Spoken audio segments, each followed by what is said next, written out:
to Crafty Meraki's YouTube channel. My name is Aditi and I am back with inspiration for y'all. Today I am going to show you how to play around with these Crafty Meraki dies in multiple ways. So first up, what I have here is a A2 card panel, and I am going to use these dies to create nice embossed detailing on my background. So placing these three floral dies, I can then just move them around to create a repetitive pattern all across my card front. I am going to place these dies face down and I use the Sizzix Big Shot. So I am showing you the sandwich here. I'm going to use the number 1 platform, which is for embossing. Place one of the clear acrylic plate, place my paper and the dies face down.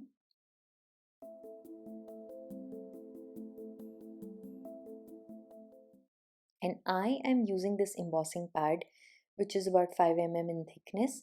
It really gives a nice impression. Now make sure to use some washi tape to hold your dies down in place, because I'll show you later that initially I didn't do that and they move. I am going to close this sandwich with the other clear acrylic plate and run this through my die cut machine. Here is a look at that, and so you can see those three flowers. I didn't tape them down, so they moved while I was running that through my machine. I'm not too bothered because it's a light impression, but for the rest of the flowers, I definitely held them down with washi tape. I also just placed the dies overhanging, so that creates a repetitive continuous pattern at the edges.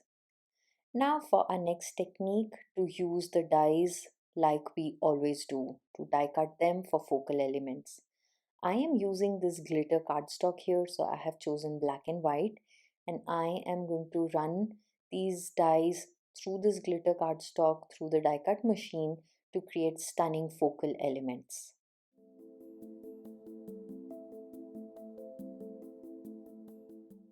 That's a look at the black flower. I simply love how stunning this is. And when using a glitter cardstock, it is more than enough to add all the bling, to add that detailing and that focal image. These create for such classic, elegant cards. And for this particular card, I am playing with just black and white in mind. And I think these are perfect additions. Now, don't discard those negatives that you have from die cutting these dies, because in my next technique we will be using these. I have used the Gilded Greetings Effortless Artistry papers from Crafty Meraki with their coordinated die and die cut a whole bunch of sentiments.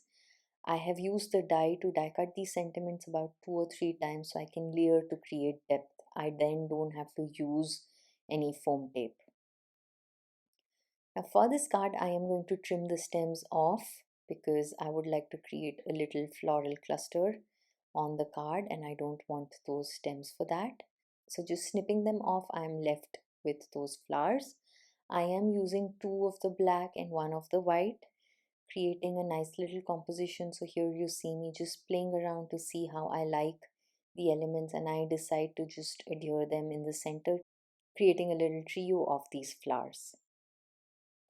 I then complete the card by uprooting these flowers using foam tape just to create a little more depth and dimension. I use liquid glue over the foam tape just to make sure my flowers don't fall off. And for this card, I think the sentiment congrats really goes well. So I'm just adhering that.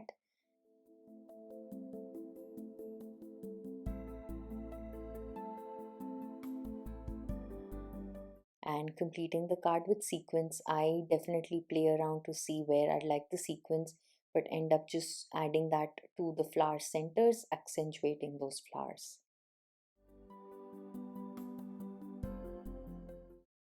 With that done, this first card is complete. Now for the second card, we will use these negatives from the dies as stencils or masks. So just placing one, I am going to hold that down with washi tape, and I am using Altenew inks here in a peach, yellow and pink color to create a colorful repetitive background. So just blending in ink with my blending tool through that negative die cut. Using that as a mask, I am adding color, and I use the masks in random orders, again making sure that I have some of the flowers overhanging so that it looks like it's a pattern paper that I have trimmed down, just creating a nice sense of illusion and depth.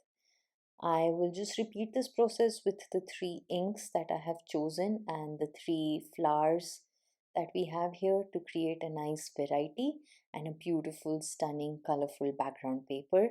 Again, I am working on A2 cards in this video, and this is a card front for an A2 card panel.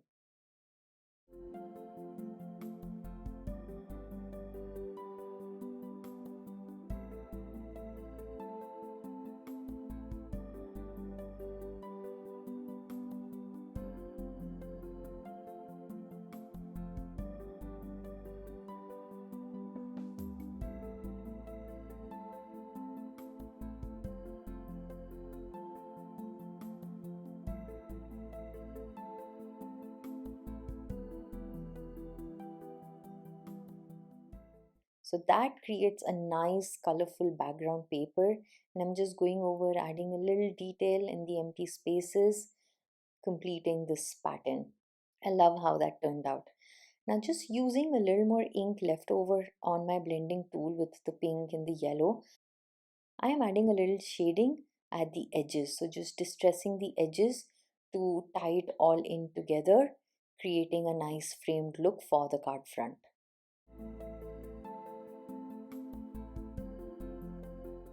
I just need a nice sentiment, so I'm using Grateful for You again from the EAPs I've cut out already, because that stunning background needs nothing else. I am going to use my black ink directly to edge the card front, creating a nice black border, framing it, and I will also add black splatter with my acrylic ink, because what that does is it helps all the colors pop up even more. Again, that also ties in with the black from the sentiment.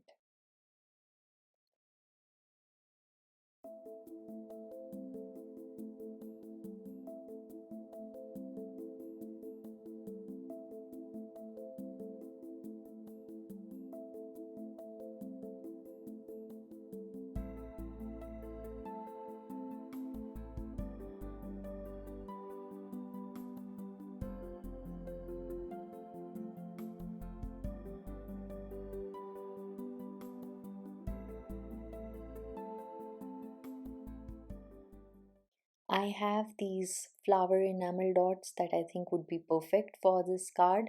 So I am going to just glue my sentiment down in place and use those flower enamel dots to add in the centers of my ink blended flowers.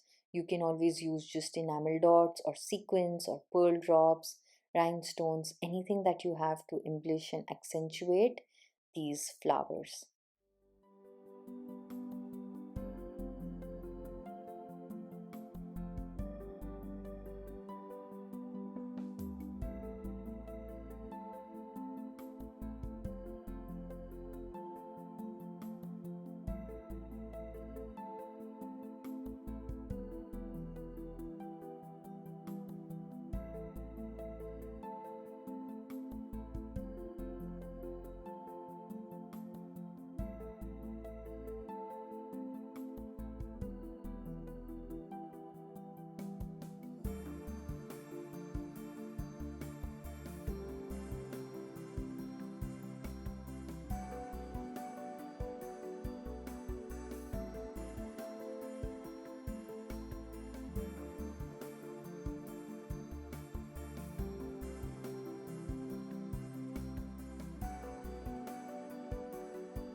And with that done, this second card is also complete. For the third card, I decided to create a mini slimline card, a top fold card, and I'm working directly on black cardstock. So that's 3.5 by 6.5 inches. I am using the remaining die cuts from the white and black glitter cardstock that I had die cut earlier, and I have used the dies to even die cut single petals.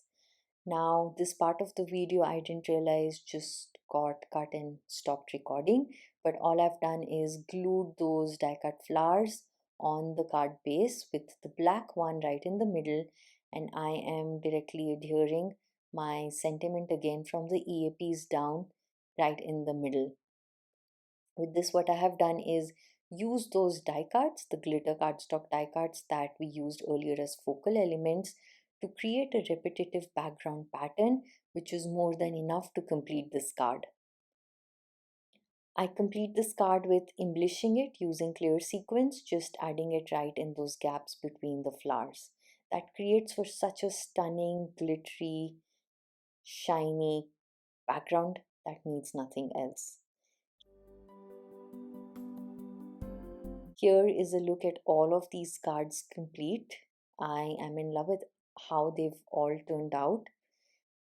I really hope that I have inspired you to stretching your dies and using them in multiple ways with this video.